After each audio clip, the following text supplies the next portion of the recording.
all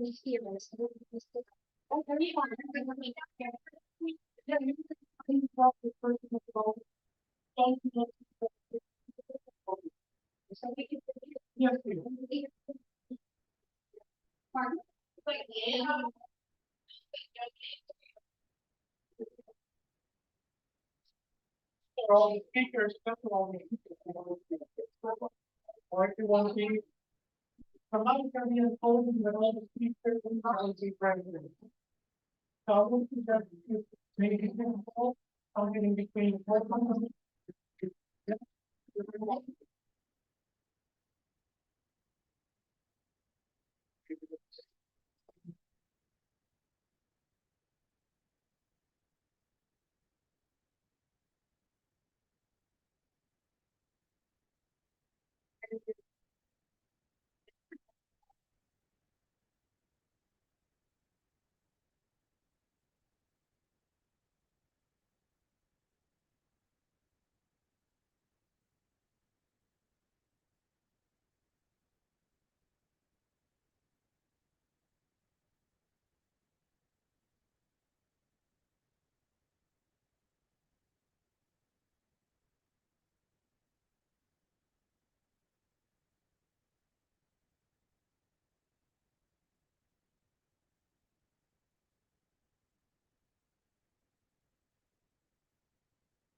Okay.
If everyone could please find a seat, we're going to start the program in just 1 minute. If you could please find a seat. Thank you.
Ladies and gentlemen, we'll begin our program here.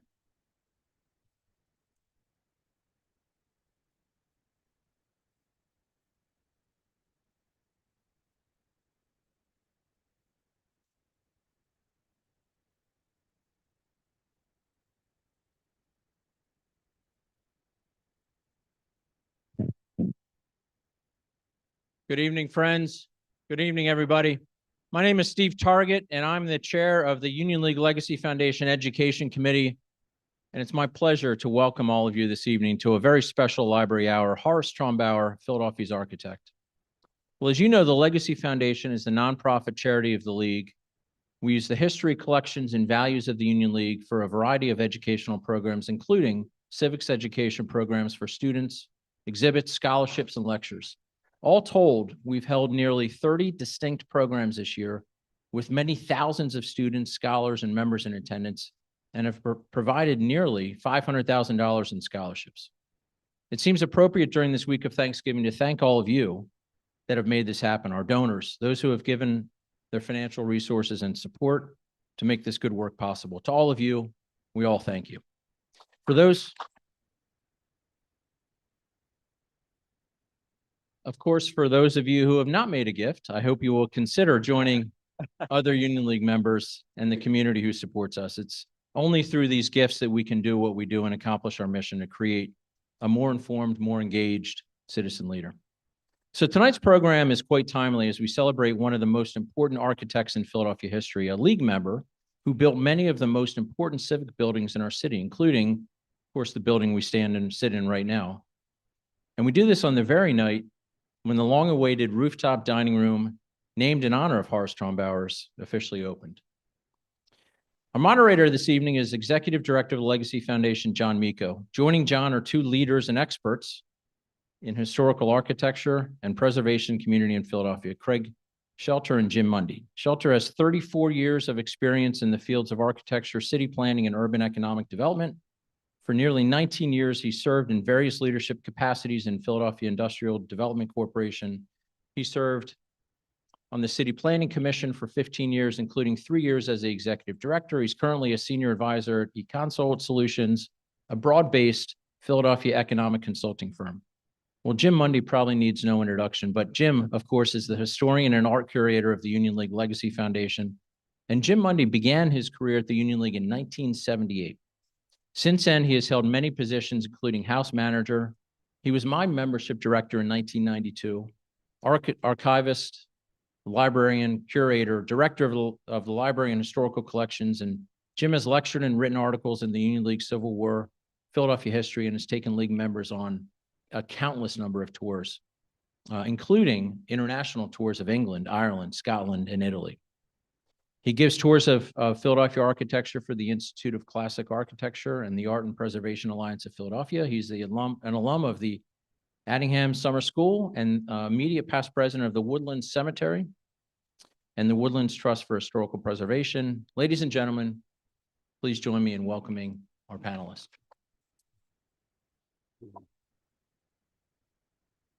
Thank you, Steve. And Jim and Craig, thank you so much for being here. We really could not have two better people to talk about Trumbauer, and of course couldn't have a better night than tonight as we open Trumbauer. So let's get right into it, and maybe we can start. Jim, tell us, who was Horace Trumbauer?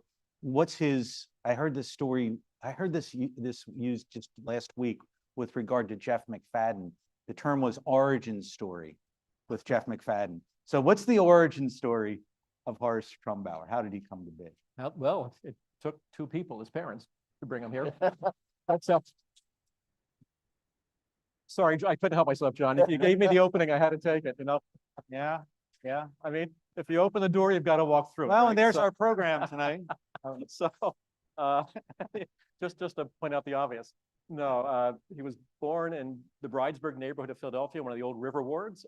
Bridesburg then, as it is now, was a very German neighborhood, and obviously with the name Trumbauer, his ancestors were German. There's a Trumbauersville in Bucks County. There's a Trumbauer Road.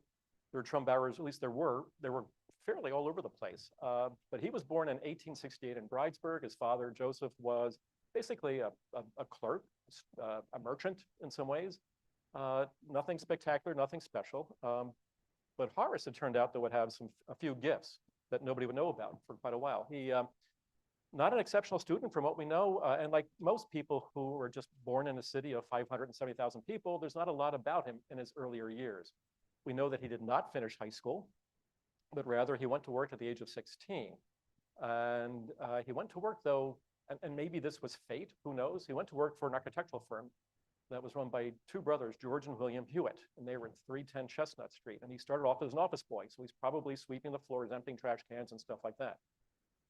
But somehow one of them realized that this kid had talent, and he would eventually become a draftsman. And a draftsman in an architectural firm is the fellow who draws all the drawings and things like that. And so up until that point, Horace Trumbauer is basically just another kid in Philadelphia trying to make a living and help his family survive. And that was pretty much it. So, and I think the thing is, having started my architecture career as a draftsman, you need to understand that when he went in there, he might be drawing title blocks. He would be told to sit and draw capital letters of the alphabet. So when he lettered a drawing, he'd have a consistent hand. He'd be sharpening pencils. He'd be cleaning pens, which at that time You made a wider line or a thinner line by a little nut on the pen, and you'd be drawing with ink on linen. And any of you who ever gone through a Philadelphia summer where you were trying to draw on paper, you'd know it would just all crumple up. So that's what he started doing. But what he did there, though, which I think is really critical, is he started to learn about classical orders. And I'm just going to hold this up. You probably can't see it way in the back there.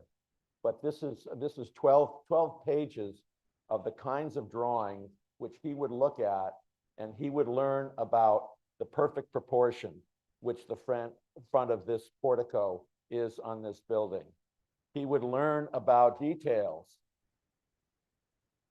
This acanthus that you see on this Corinthian capital, when you go upstairs, you're going to see how that's been interpreted in the Trumbauer restaurant. And these were the kinds of drawings that were done in Europe. Most people went there, studied these. He never did that. He learned this on the fly. He did not go to architecture school. He did not go to architectural school. And was there architectural school as we know it then? Actually, so in France specifically, an institution that would come on as the École des Beaux-Arts would teach both art and architecture, and it would become the world's first accredited school of architecture, to the point where other countries try to copy l'École. But Trumbauer's significance, I think, is that he was the last of the great architects who went through the apprentice system rather than the educational system. So he had no formal architectural education and didn't get certified as an architect until 1931, 31, I think it is. So here's a guy who could draw, who had an imagination, but never had the bona fides that architects coming in after him had. And that would really play roughshod over him, because he was very self-conscious of the fact that he never had a degree. And he was very shy and self-effacing. And unfortunately, in architecture, there's a lot of competition. And architects, to be architects, have to have pretty good-sized egos to begin with. And so, Is this true, Craig? Absolutely. That's why I didn't become. Who did all that schooling and decided you didn't have the ego for architecture? I mean, at one point there's a book called Twilight of Splendor by James Maher, and then he has a chapter on White Marsh Hall, designed by Horace Trumbauer for Edward Stotesbury, and in that chapter he says that Trumbauer was stabbed more times than Caesar, but with far more self-righteousness. So. So here you have Trumbauer in a city with educated architects from l'École des Beaux-Arts or University of Pennsylvania or Harvard and places like that. And there's no way that he's ever going to be their equal academically. And so basically he spent his life just kind of, ducking behind curtains, again, getting out of the view, and that, which is really a shame, because he deserved better than he got. So how did he go from draftsman and apprentice to Horace Trumbauer architect? I think he worked for 6 years with the Hewitt brothers. In the process of working on those drawings, he had to come in contact with contractors. He had to come in contact with developers. And one of the things that happen when that happens is you have a realistic feel for how a building goes together. And that's what he used. And when he leaves the Hewitt brothers and sets up his own firm, he goes to work for essentially suburban developers. And so for the first few houses that he did, he was figuring out how to design for people of means. And then I think he got incredibly lucky in terms of his doing a house for Mr. Harrison, and then he introduced him to the Widners and the Elkins. And for those two people to then give him big commissions was an amazing step forward for someone like that. Absolutely. I think he had a ton of self-confidence. He was 21 when he started his own firm. How many? You're right, exactly. I mean, and not only starts his own firm, but opens his office in the same building with the Hewitt brothers at 310 Chestnut Street. So, and I'm sure he did it with their blessing, because I think they probably understood that this kid had some talent. And why not just cut him loose and let him see what he can do on his own?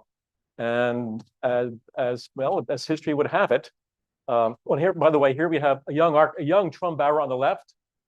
And I love the fact that he's got a cigar in his mouth as a young man, because when you look at him on the far right-hand side as the dean of Philadelphia architects, he's got a cigar in his hand.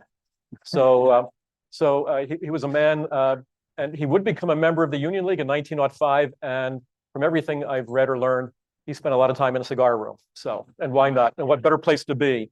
So, The interesting thing there here, though, is that he's not at a drafting table. He's at oh, a he's at a desk. desk. Yeah. And that was a very different situation where you had great large drawings and you spent over the desk all day long doing the Mhm. drawings. So Yeah. So anyway, I love that image. It's the youngest image of Trumbauer I could find, and but he looks so industrious. I mean, he looks like he's on a mission to do something, and I think he was on a mission the rest of his life, to be honest. So what happens next? All right, these buildings. So nice. Okay with the segue? Yeah, do we want to go into some of these buildings? Do you want to go back to some of the residential buildings? I think we're going to go to the next. You had this first on your list, but we can go back. No, let's go talk about, let's Okay, talk in so- some all chronological. right. So Wendell and Smith were developers in the suburbs in Wayne and Devon, but also they were working in Overbrook and the Pelham Park neighborhood in Mount Airy as well. And here is wonderful. This is Trumbauer, shingle style, the Queen Anne turret and the conical roof. I mean, it's just a wonderful building. But for a kid that age, I mean, this is 1892, and for a kid at 23 to design something this sophisticated is just remarkable. Craig, I just think it's a wonderful building. It really is, and it still exists today. It's on 341 Luella Avenue. Anybody know Wayne? Okay, Luella Avenue. That was all done by Wendell and Smith, and a lot of it's Trumbauer. So from this, he went to this in 1 year's time. In 1 year, he went from a single-family home in Wayne to what is today one of the large. I think this was in the 30 largest homes in America still that are extant. So this is called Gray Towers. It was built for William Welsh Harrison, who was Philadelphia's version of a sugar baron. He had just sold the family sugar companies to the Havemeyer conglomerate in New York City, so he had a ton of money. He had asked, so as the story has it, William Welsh Harrison is walking on Chestnut Street, going past the office building where Trumbauer had his office. He sees, now back then, and they don't do it today, unfortunately, but architects actually took courses in watercoloring because that's how you presented your building ideas. You did a watercolor. And so apparently there are some watercolors in the front window at 310 Chestnut. William Welsh Harrison sees them, goes inside, meets Trumbauer. And at this point, William Welsh Harrison wants Trumbauer to do the traditional, what they call A&A, additions and alterations, right? He owns a house called Rosedale. It's on this location in Glenside. This is right off of 152, known as Limekiln Pike. It's Arcadia College. Well, today it's Arcadia College. It's their main admin building. But back then, Rosedale Hall was just a matter of refurbishing it. He completes the project, and within a matter of weeks, the building burns down. And happens a lot. And that gives Harrison the chance then to hire Trumbauer to build Gray Towers. So this was his first major commission, and it's 1893, 94. And at this point, Trumbauer's career is going to take off like a rocket. In terms of inspiration, this building is thought to be influenced by Alnwick Castle in Northumberland in England, although really, I would suggest that there were two buildings that were built by the Hewitt firm. Maybrook Hall in Wynnewood, which is still in existence, right off of Wynnewood Road, and then also Drum Moor in Chestnut Hill, both of which were big stone buildings with crenellation on them. And that's pretty much what you get here. So I think that really Trumbauer is using whatever he learned in the Hewitt office to now use in his own design for his buildings. So this was his first major addition. And again, Harrison's a League member because the League connection is going to play out through Trumbauer's entire career and life. So that's a nice black and white version, but you get this just sense of massiveness. It doesn't look warm and fuzzy, does it, as a home? But when you get inside, it's really spectacular to see. It goes from, it's almost like a medieval fortress into something that's very 18th century French. Really nice. And then here we have his next major commission done for Philadelphia's wealthiest citizen, Peter A.B. Widener. Also a member of the league. This is known as Lynnewood Hall. It is on Ashbourne. I don't know if anybody knows the neighborhood, but that is Ashbourne Road right down there. And if you keep going in that direction, you're going to hit Old York Road over here, to put that in perspective. And if you go back here, you're on Cheltenham Avenue, all right, to put that in geographic sign. So this is 1897, 98. So here we are, he's still in his 20s. And he's building what is to this day the second largest private home in America. Okay. Right. I mean, now he could end to design chicken coops and garages and stuff like that. But nobody else is building buildings like this. So and at this point, think about the Gilded Age. And there's a couple starting points and stopping points of the Gilded Age, but let's use 1876. It's the end of Reconstruction. To 1905, which is the beginning of the progressive era politically in the country. And so Philadelphia is becoming an economic powerhouse in American industrialization. There's tons of money, but it's basically new money.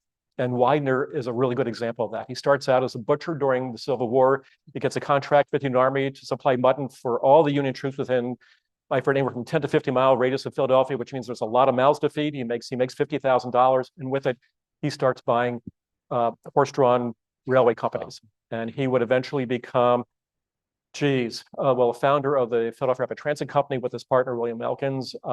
They would know as the Traction Twins, but he would also become good friends with James Dukes, who becomes one of the earliest shareholders of American Tobacco.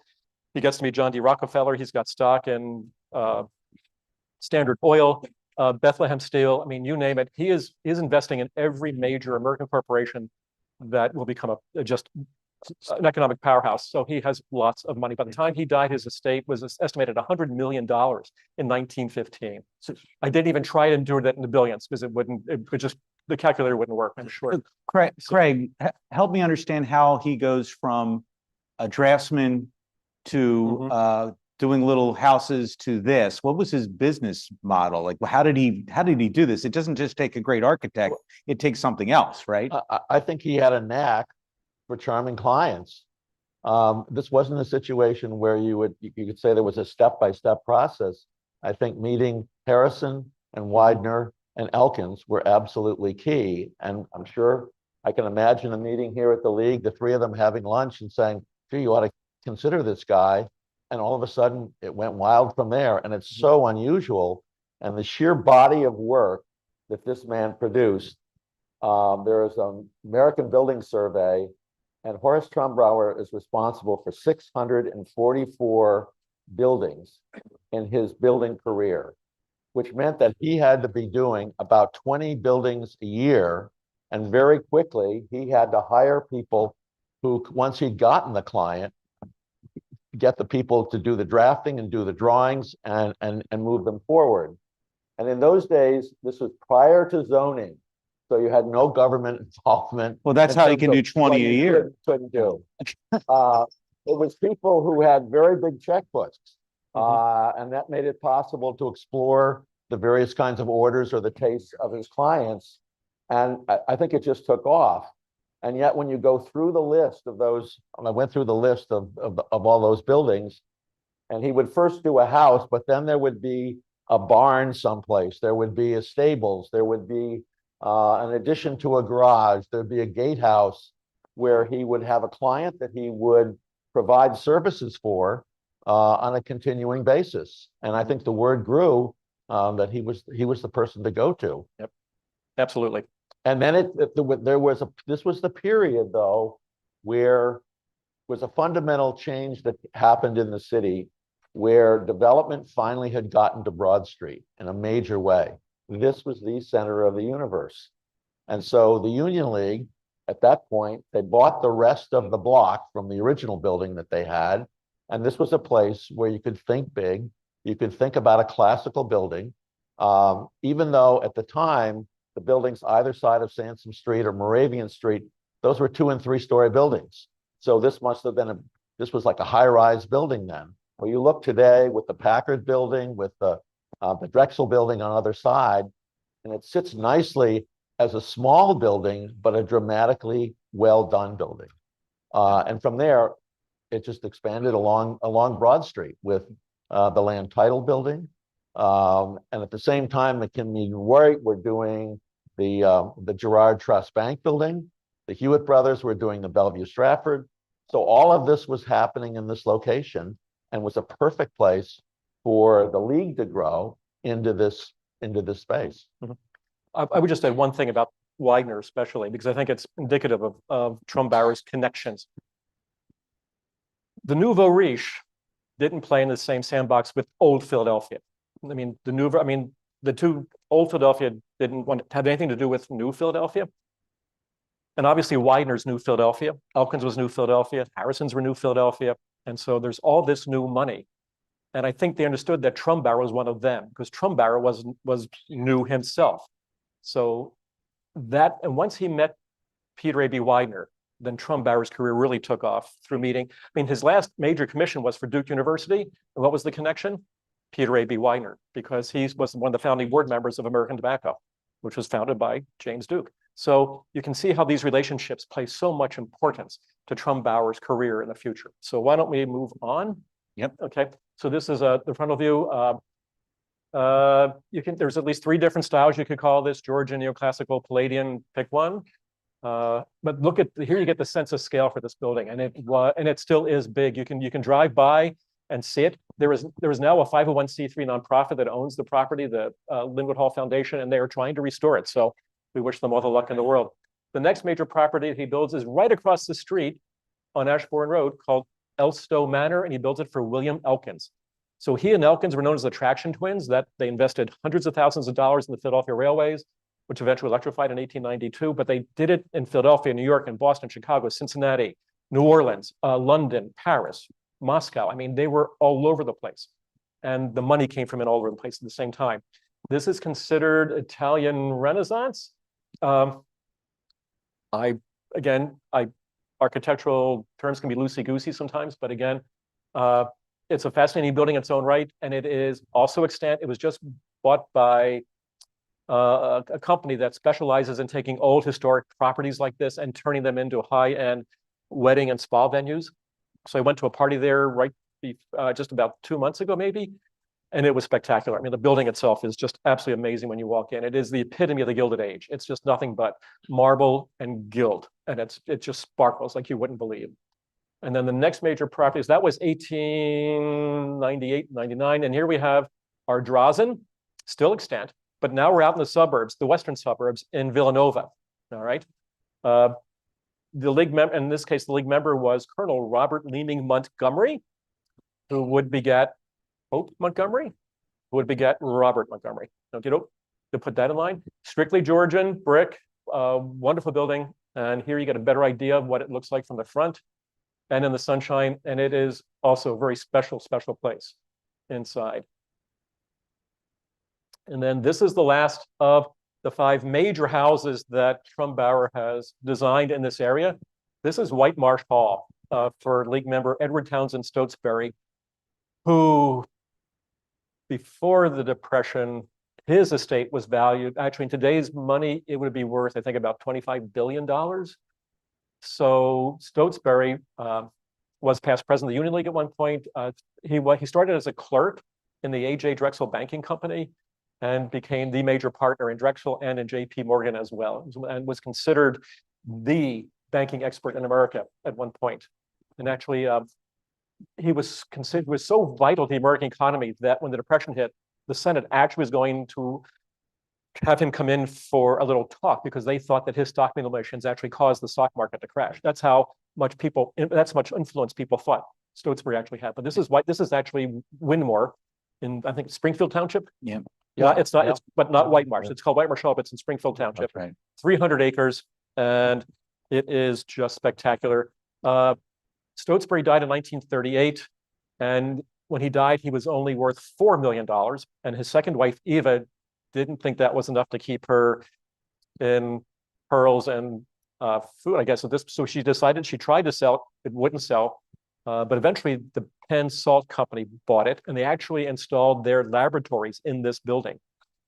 Yeah, and there are wonderful photographs that show these scientists at work in this room that is just insanely like 18th century French Louis. Well, anyway, The building caught fire twice after Penwalt, which was eventually called, left it, went to King of Prussia. It burned twice, and it went up for sale. Nobody would buy it, and so it was torn down in 1980, regretfully.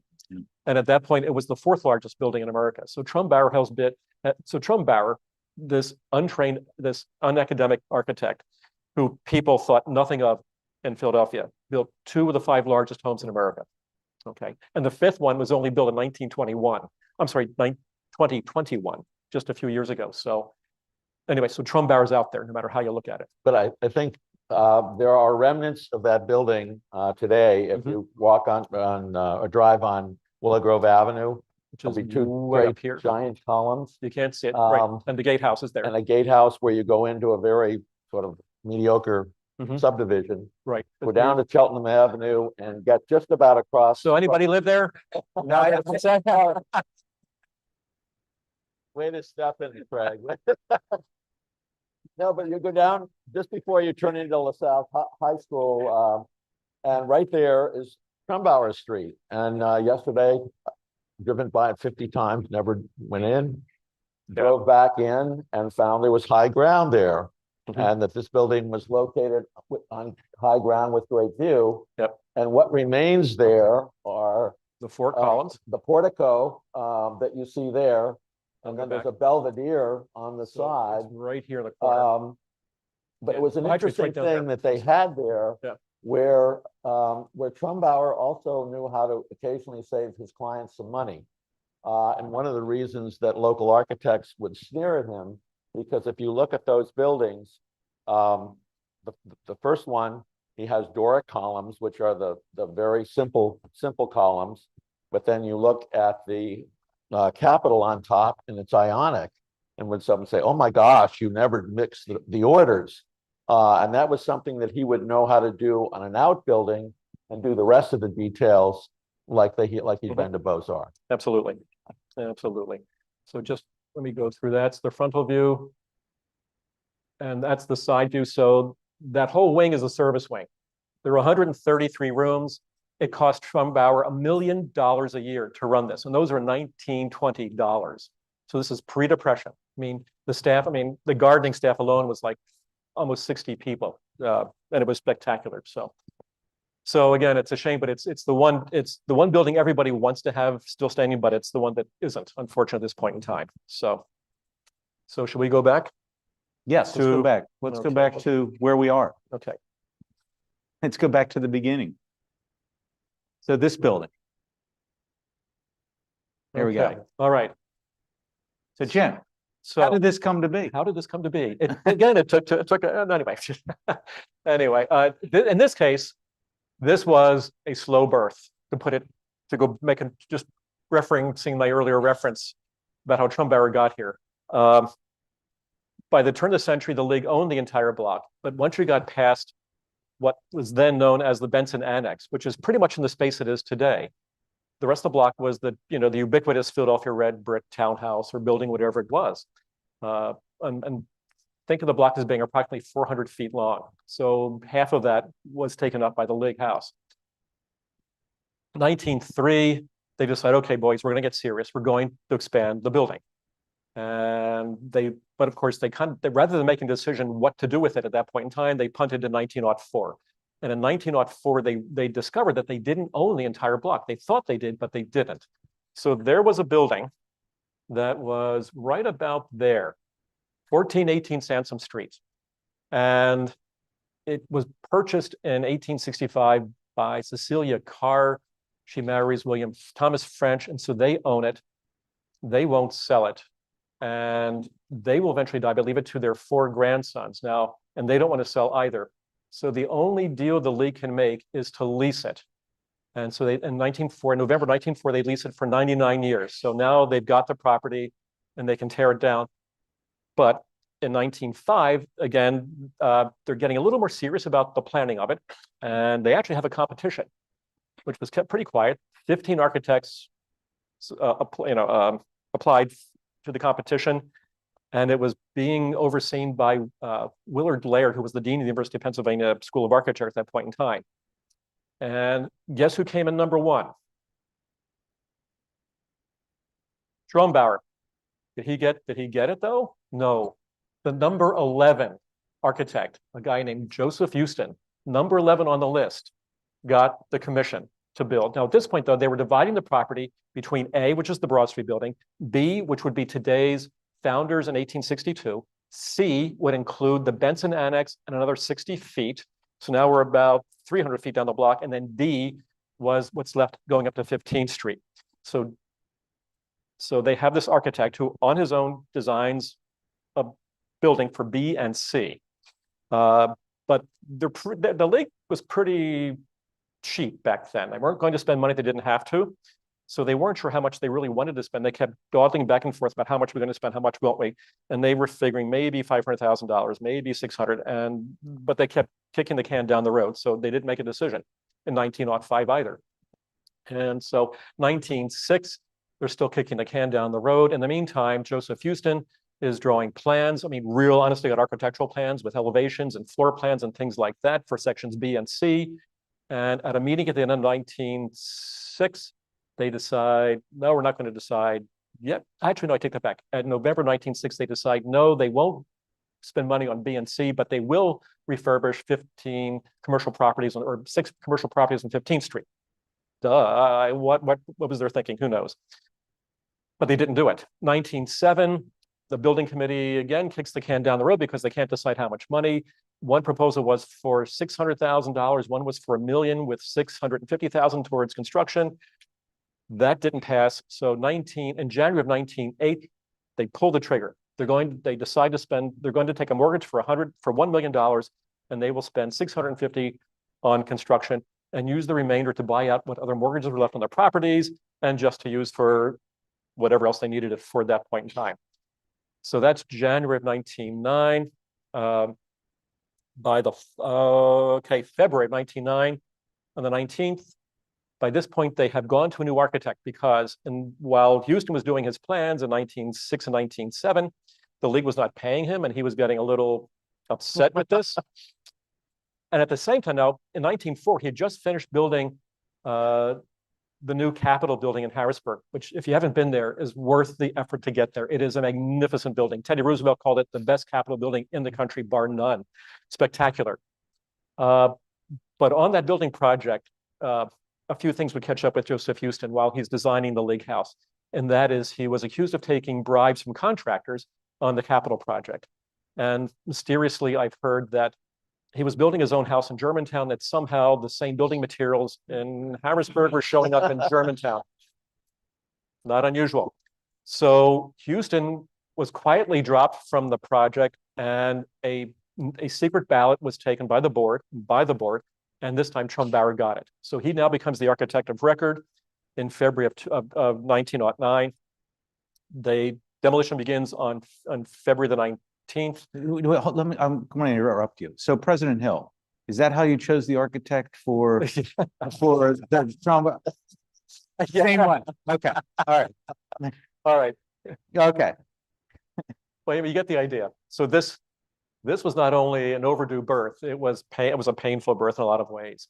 So October 9th, 1909, they laid the cornerstone, which, if you can see it, I'm sorry, it's across the hall in Mead. So if you go into the far left-hand corner, I think by now it's covered behind that screen, which is still there. But the next time you go in there, do take a look at it because that's where the cornerstone is. James F. Hope was the president, and we have the trowel that he used to lay the concrete on top of the cornerstone. It's in our collection, given to him by James Doak, who was the contractor on the project. And Doak came in at $572,000, which was much less than the $650,000 that he put it for it. So everybody's doing well at this point in time. They're expecting the building to open by November the 1st of 1910. But as always, there were strikes, especially the carpet factory had a strike. The furniture manufacturer had a fire that destroyed all the furniture that was made for the League House. So, but the building was, so the 15th Street building was functional by November the 1st of 1910. The 3rd and 4th floors were occupied by League members in their sleeping rooms. And then the building just gradually opened up through the rest of the year. In the meantime, in March of 1910, the board approved the expansion of the middle section. They were going to tear down those 3 19th century additions that we mentioned that were in B and C. And they allotted $575,000 for that project. And again, Trumbauer got it. They weren't going to change horses in the middle of the stream at this point in time. So Trumbauer gets that, and he starts, so the demolition begins almost immediately. And that building will officially open in December of 1911. Now, on November of 1910, they had a farewell to the Assembly Hall. Now, along this part right in here is where the annex was built in 1881, and the main ballroom is called Assembly Hall. It was the second and third floors. They had their farewell dinner there on November the 9th of 1910. They played taps, they walked through the building, and then demolition begins, and that's it. So when they opened up the new building in December of 1911, they went into the new Lincoln Hall. It was now called Assembly Hall, but it became today's Lincoln Hall. And instead of taps, they played Reveille. Welcome. We're back in business. So that's how the two Trumbauer additions got to become part of the Lake House itself. It is considered the Beaux-Arts style. Now, originally, and I won't say it, but when you go to Trumbauer's upstairs, you'll see two watercolors, because again, we're going back to that old format of how you introduce an architectural concept to a client. You'll see one of the two concepts is done in a Georgian building with brick and limestone trim. And then you'll see one that's done in Indiana limestone. The league wanted the Georgian brick with limestone trim, but Trumbauer convinced them to go with the limestone. It would just look better. It would have a better uniform appearance. And it turns out that it really does, because at this point, every building in Center City at this point is using Indiana limestone. So it really fits in very, very well at that point in time. So that's how that happens. So Jim, let's fast forward then. And go to, there we go. So Trumbauer's in 1911 Want me to do it? to today, Great. this is the largest project on this block since 1911. This Trumbauer's on the top of this building is the largest project we've had here since 1911. And Craig, you had something to do with this. Why don't you walk us through a little bit of the planning and implementation? Yeah, I have to say, from Jim Mundy here, I've learned many things again. The only thing I knew about Horace Trumbauer before coming to Philadelphia was the Widener Library. And you'd walk across Harvard Yard and there would be all magnificence, and that was it. And then I come to Philadelphia, I'm working with Ed Bacon, and I'm starting to hear Trumbauer's name, and I see the art museum and the free library. And my God, who is this guy? And that was about it. That was my knowledge of Trumbauer. So I know next to nothing. And one day I get a call from John Turchi, whom member here, and he said, Craig, he said, we got a problem. I said, you and me, John? He said, no. The league has got a problem, and that is that the Historical Commission has turned down the plans for the expansion here. I'm sure that's not exactly what he said. No, Don't it was repeat a long, exactly. it was a long dissertation, long words. It was a and little spicier than that too, right? Unfortunately, he and I had worked together on the Dilworth project when he acquired that house down in Washington Square. So I got to know the Historical Commission, know how difficult it is to get through them. I said, but John, you haven't been turned down by the commission. You've been turned down by their architectural committee. And he says, what's the difference? Who the hell cares? How do we fix it? And I said, well, one of the things is, can you see the new addition from the street? He goes, I don't know. Go out and look. So we went out and looked up, and I said, you can't see where the new building is going to be. And that was absolutely critical, because here the Historical Commission's Architectural Committee was thinking, we need to know you have details that relate to the existing building. And I have to give a shout out here to Lee Hayden, your architect, who had spent a lot of time lining up windows, getting the right materials, getting the proportions right on just about all the details there. So that was all done. So it was respectful of the existing building. So then it became, how do we convince the historical commission? And I called up John Farnham, the head of the historical commission. I said, John, can you come over and look at this? This is the problem.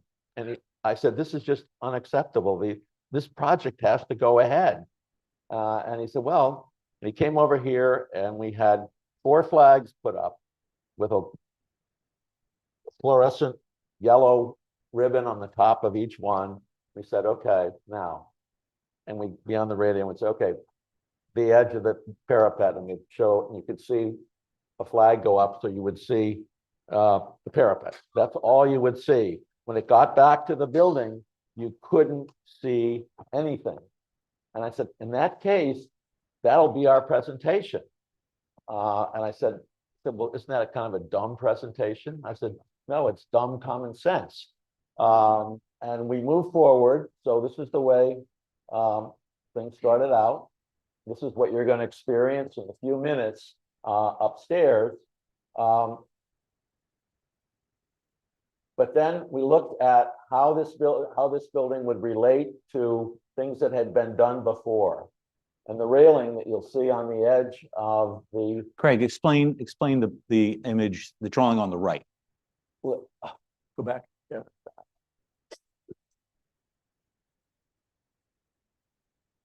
Nope. Next one. That's it. So right. This was a drawing that was done by Trumbauer when it was anticipated that there would be an addition on top of this building. It was never built except for a stair tower, but that railing there was something that was not only done by Trumbauer's office, but it's believed that it was done when Julian Abele, who was Trumbauer's chief of design, would have seen or have approved that. So that became the possibility for using this same element here, and instead of having a rosette in the having the rosette, you'll see that there are in each little square along there the UL for the Union League, but it echoed exactly what had been drawn by Trumbauer more than 100 years before. Can I interject, Craig? Sure. Okay, just so everybody knows. So the concept of rooftop dining is not new. Trumbauer proposed it. I mean, seriously, Trumbauer proposed it in 1909 with his original drawings. Only they called it a roof garden, but it was really a restaurant. And the logic was that nobody stays in Philadelphia in the summertime. So why put a restaurant on top of a hot building in a hot city in a hot summer when nobody's going to be there and use it anyway? So they said, oh, what the hell then? And to take it off the drawings. So we almost had rooftop dining in 1910. Maybe if there had been air conditioning, it would have gone. But at that point, nobody wanted to eat outdoors. So, We'll do questions at the end. Okay. So this became our presentation before the historical commission when we had the full commission, and it was.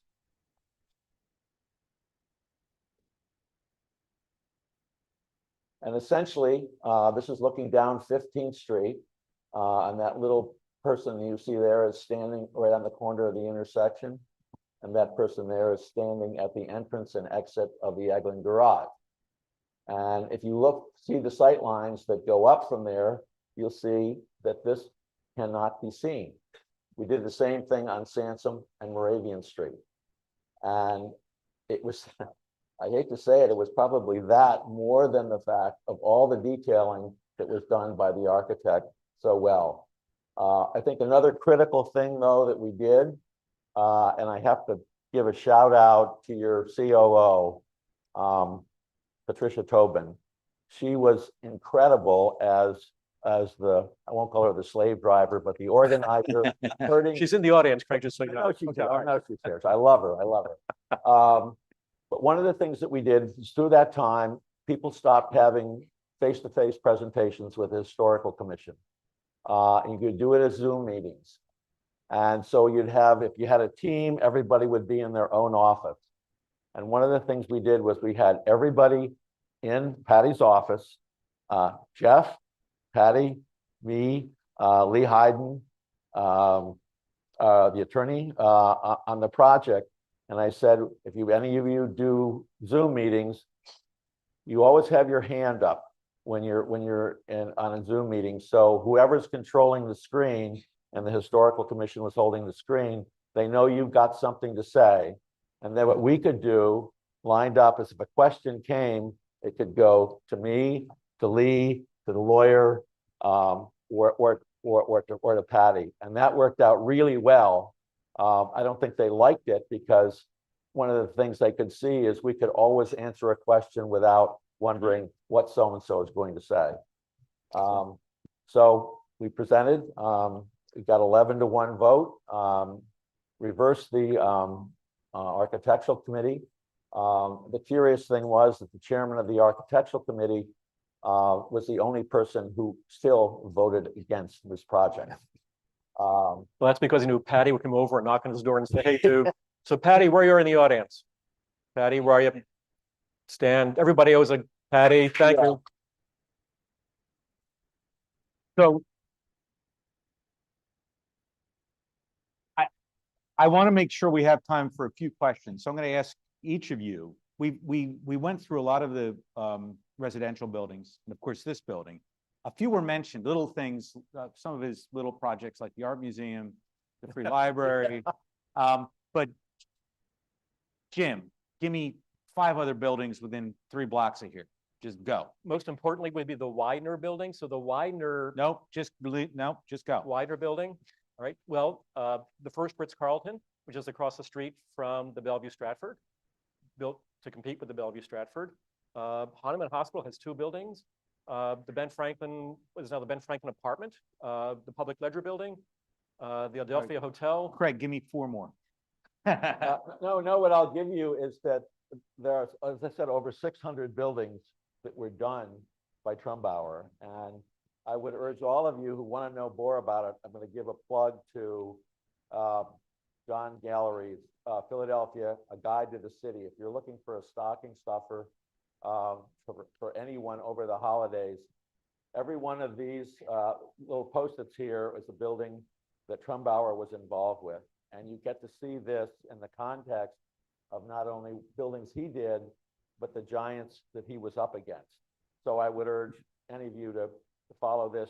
There are walking tours in it, and it's a great way to see the city.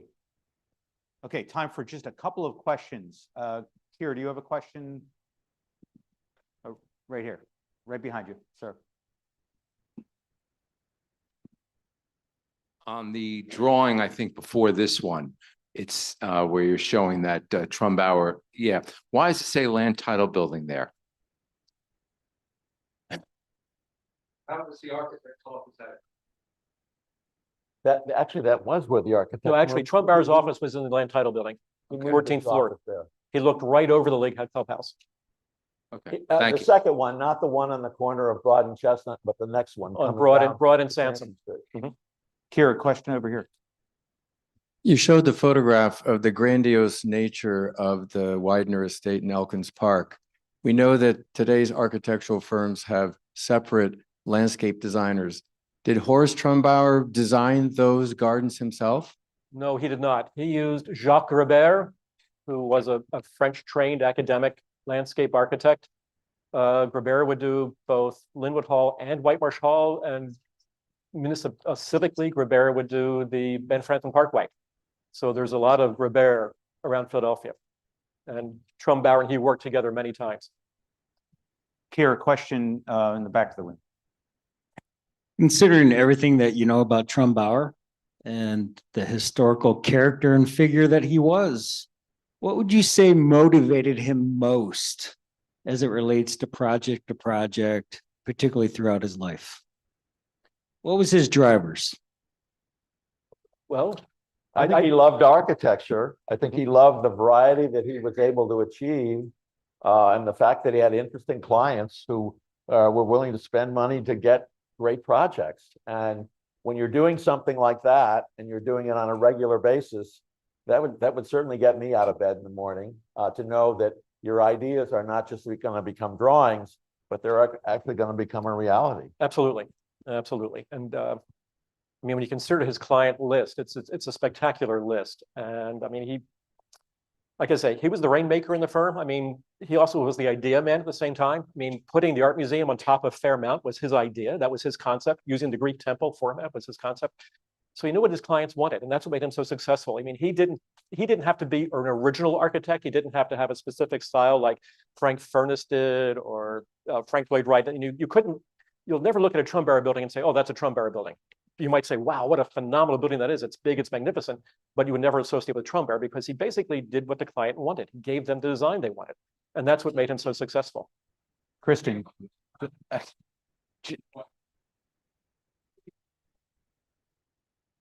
So let me repeat the question for Zoom. What did he like? Who was the man? He was an avid reader. He had a library of over 1,200 books alone. So you can see where he got his inspiration for a lot of his drawings. He was not afraid to make a copy of something. If he thought a building looked good in Paris, he thought it looked even good in Newport, or Philadelphia or someplace else. I mean, honestly, he enjoyed his cigars. He was the perfect league member, but only 100 years earlier. He would have spent all of his time in today's cigar den. Only he could have drunk. I mean, instead of drinking in the old cafe, he would have been drinking in the cigar room at the same time. He smoked like a chimney, drank like a fish, gambled like a river pilot. When he died, he only had $10,000 left in his estate, and he should have had millions. He did marry. He married in 1903. He married a widower, Sarah Thompson Williams, who had a daughter, Agnes Helena Smith, by her father. But he was not a warm and fuzzy man. I mean, he put his stepdaughter through private school, but didn't go to graduation. But then he gave her a diamond ring for graduation. And that's like, I mean, so here's a man with a number of different personalities at different times. But again, I mean, he could talk a dog off a meat truck, I'm sure, to sell a building, but he couldn't relate to his daughter, to his stepdaughter, in a very human, fatherly way. Kristen, we have a question back here. During the time that the league was deciding what to do with the annex, 1907, 1908, 1909, Trumbauer had already completed the Racquet Club of Philadelphia in 1907 and quite innovatively put a swimming pool on the third floor, which had never been done before anywhere. Do you think that the league was influenced by the construction of the Racquet Club in finally giving Trumbauer the commission to do the annex? Steve, I don't think so. I think it was, if you read the minutes of the meetings, the annual and special meetings between 1903 and 1911, it's absolutely painful. I mean, it's just, they argue about everything. I mean, point of reference, amendment to an amendment to an amendment. I mean, it just went on nauseum ad nauseum. And it was just absolutely amazing to see them go through this process of deciding what to build, how much it's going to cost, and how much they're going to spend. So to be honest, I don't think that the building of the Racquet Club at that point had any influence. I mean, it's never mentioned in anything. No other buildings were ever mentioned. It was just the league trying to determine what the league wanted to be itself, I think. Kira, question back here. You mentioned in the first drawing there, the first top that was done, the architect, Julian, the first Black architect in Philadelphia, not the first, but he had something to do with it? Well, all right, so Abel graduates from Penn 1902. He's hired by Trumbauer in 1906. Trumbauer sends him to France, where he will take courses but not graduate from l'École des Beaux-Arts.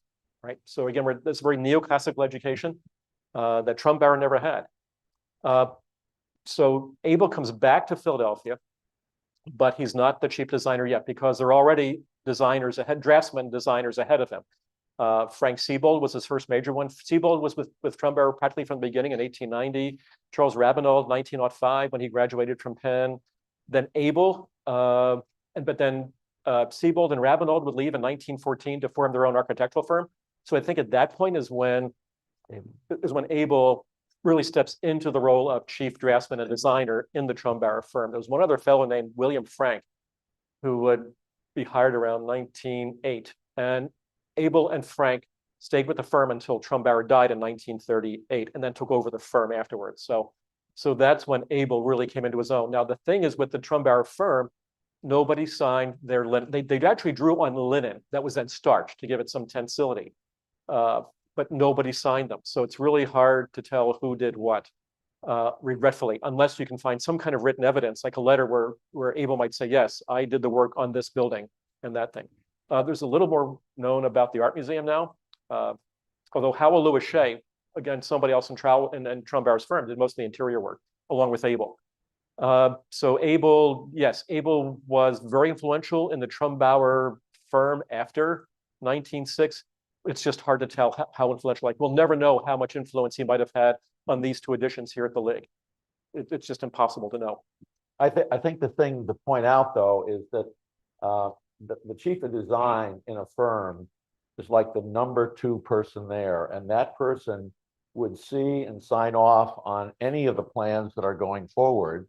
And in thinking about other people who might be comparable to him today, the only other person I can think of is Robert Stern in New York, and Gene Cohn with Cohn Peterson and Fox, who did the Four Seasons Hotel here in Philadelphia in 1835 Market Street, where they had somebody who was the client, brings in the client, and it's the next person down who really does the design of the building.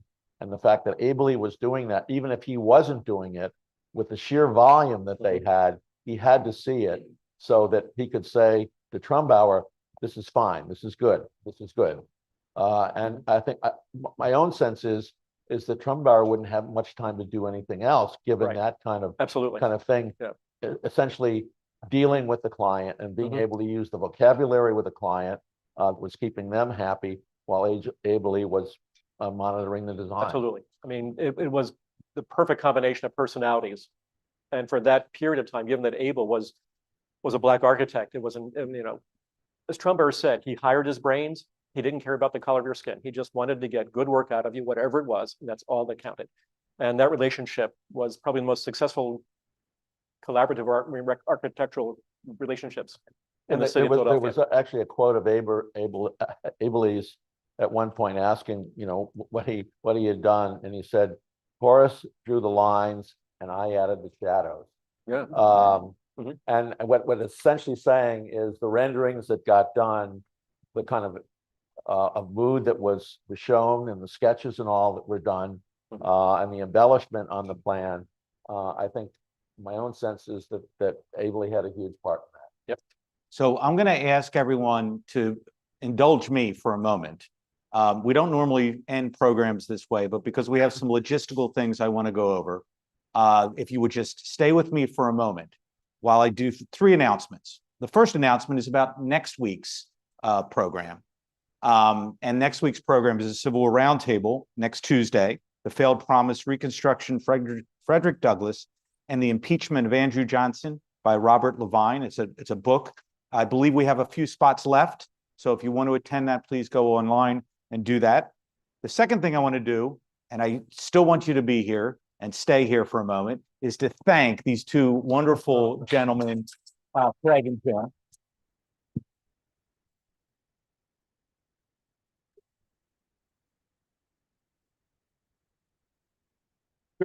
Can I say one thing? This was a tremendous honor for me to even be here and be invited to this.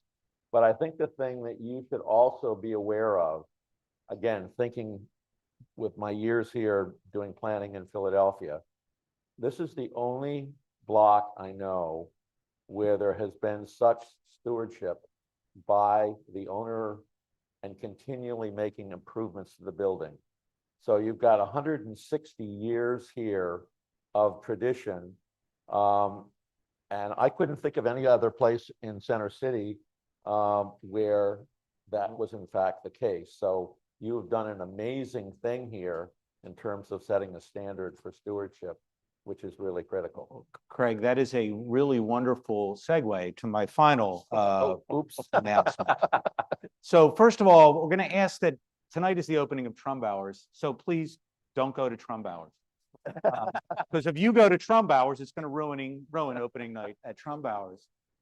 But we have something else. Yes, the preservation of this building, the historic preservation of our archives, of our art, of the history itself it's really extraordinary. There's no other club that does what we do with history and sharing it. And for 45 years, that was really Jim Mundy. Jim Mundy has been here 45 years being the steward of the history.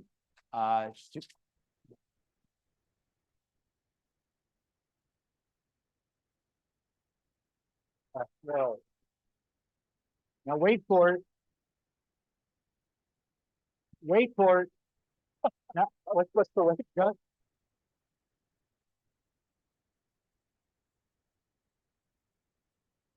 Well, thank you all of you.